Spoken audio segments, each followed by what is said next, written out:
is in the running to host the Invictus Games in 2029, why a team from London was visiting the Navy SEAL Museum today. A part of the bluff fell off at Sunset Cliffs. I have more from a local geologist on why this happened. The mayor proposes slashing arts funding and cutting hours at recreation centers and libraries to deal with a more than $120 million budget deficit. Frustration in OB, where this quirky piece of art has been vandalized again. We're going to hear from a neighbor who saw it happen. Meet the teenage drummer who can't decide between metal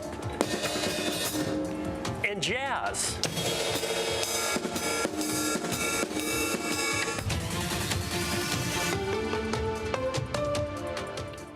San Diego is one step closer to possibly hosting the Invictus Games as a delegation from London is in town touring potential venues. Good evening and thank you for joining us. I'm Carla Cicchetto. I'm Marcella Lee. America's finest city is one of 3 cities being considered to host the International Adaptive Sports Competition in 2029. News 8's Shannon Handy has the latest from the Navy SEAL Museum downtown. This is just one of the places here in San Diego Invictus Games Foundation members visited today. They are trying to decide between 3 cities: San Diego, Aalborg, Denmark, and Daejeon, South Korea. The Invictus Games is an international adaptive sports competition for wounded, injured, or sick service members and veterans. It is not just physical injuries that our Invictus competitors have overcome. Founded in 2014 by Prince Harry, the Duke of Sussex, the games rotate to host cities every 2 years. In 2029, San Diego could be one of them. So as we progress, our cameras were inside the Navy SEAL Museum today as Invictus Games Foundation members toured the facility, part of their official site visit. They weren't just learning about San Diego's deep military ties, they were experiencing them firsthand. They've already been to Denmark, they've already been to South Korea. They came to San Diego yesterday. It's time for San Diego to put its best foot forward. Invictus Games San Diego 2029 Big Committee co-chair Andy Solar says so far the city is doing exactly that. They've rolled out the red carpet for us. Not only did we tour the Rady Shell and the convention center, we went to see our friends on the Midway.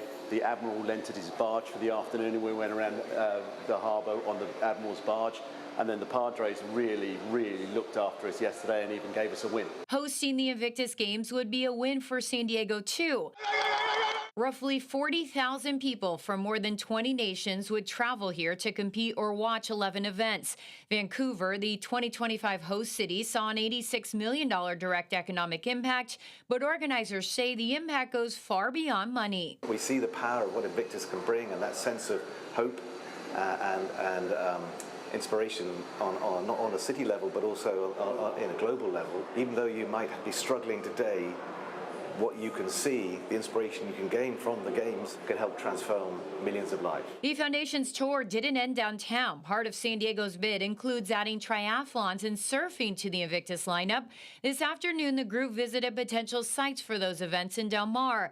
A final decision on the 2029 host city is expected in July. Shannon Handy, News 8. Thanks, Shannon. A chunk of Bluff collapsed near Sunset Cliffs this week, a reminder of just how unpredictable our coastline can be. News 8's Alex Cheney joins us live from Point Loma with a geologist's take on what caused it and a warning for you if you're planning to visit the bluffs. Alex. Yeah, that's right. It's a pretty dramatic scene as you're over here near the Sunset Cliffs area. The part of this bluff actually broke off sometime yesterday morning.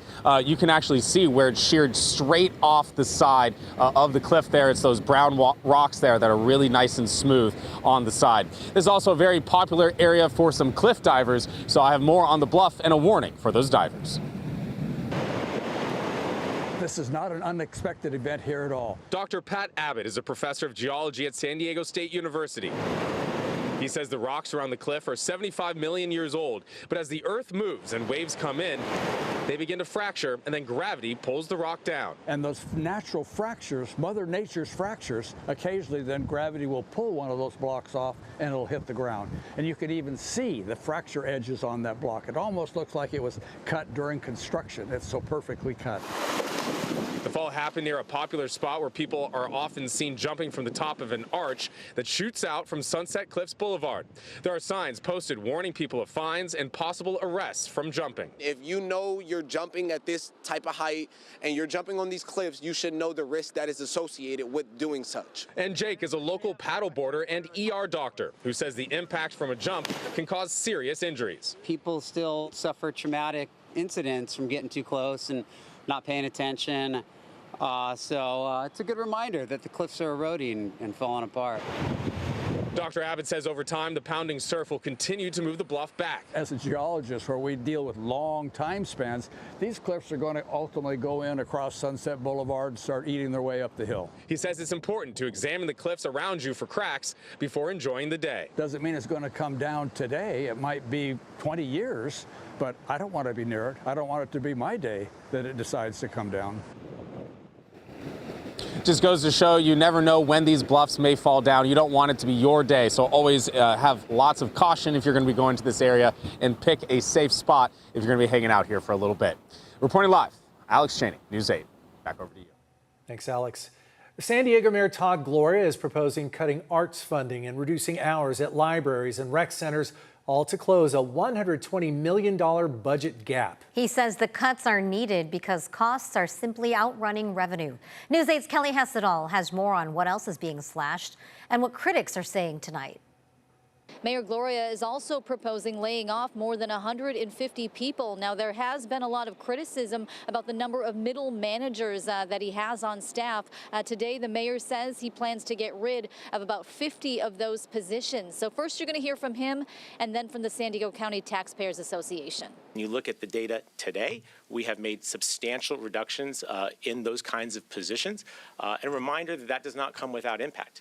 These are not folks that are just sitting around. These are folks that are doing important work. When you've got revenue coming in, you need to know how to spend that revenue, and you should be spending on things people care about. And unfortunately, these middle managers, again, they're not bad people, and they're not just sitting around on TikTok all day. They're doing work. But the problem is the city can't afford them. Now, other key takeaways from the mayor's budget: spending on police, fire, homelessness services, stormwater infrastructure, and road repair are up. The mayor says these are key things San Diegans have said they want. But on the chopping block, arts and cultural grants and a reduction in hours at both recreation centers and libraries, though it's unclear at this point which ones. Now, I spoke to Bob Lehman, executive director of San Diego Art Matters, this afternoon, and here was his reaction. It zeroes out all the funding that actually goes to our arts and culture organizations. So it was devastating. We were expecting cuts. We understand the pressure the city's under. We're team players. We've always been supportive of the city. We consider ourselves partners. So to be cut that much, was just shocking.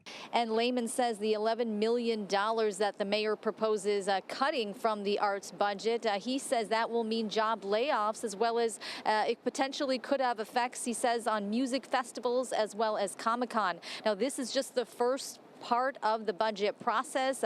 It still needs to go to the city council as well as through budget committee as well as public hearings. So a final budget must be adopted by June 15th. Kelly Hessedal, News 8.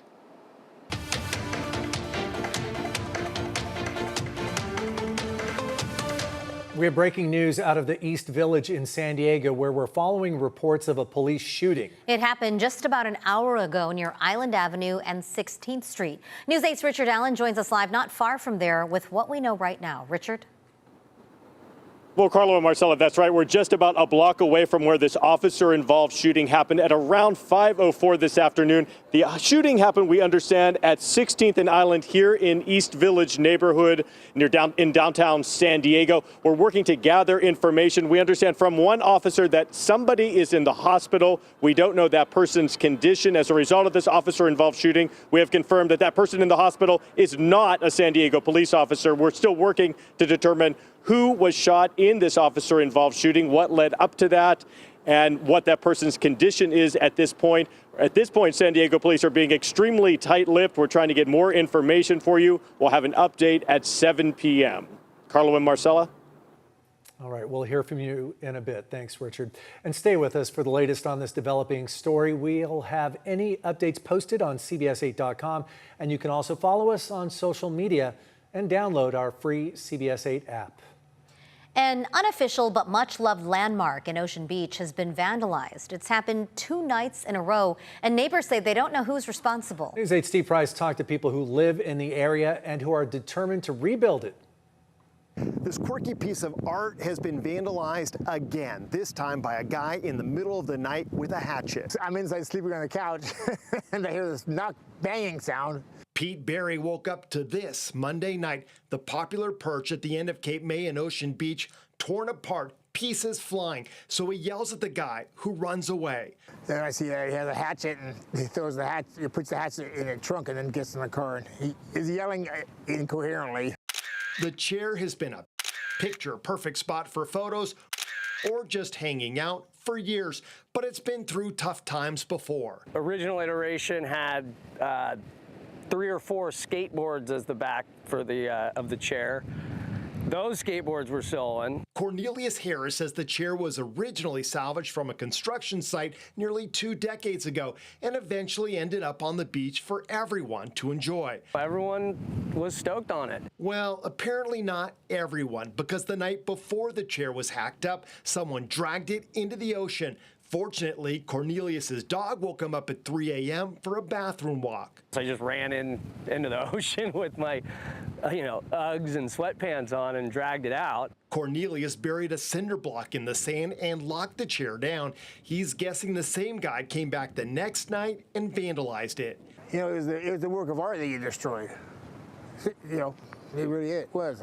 Pete says he didn't recognize the guy, and fortunately, no one got hurt. I'm glad Pete didn't try to go out and confront the guy, because it's not, it's a chair. It's rad. It's a nice symbol of our community, but it's not worth getting hurt over. Cornelius estimates that over the years, around 20 to 30 people have worked on it, and some have already volunteered to help fix it again.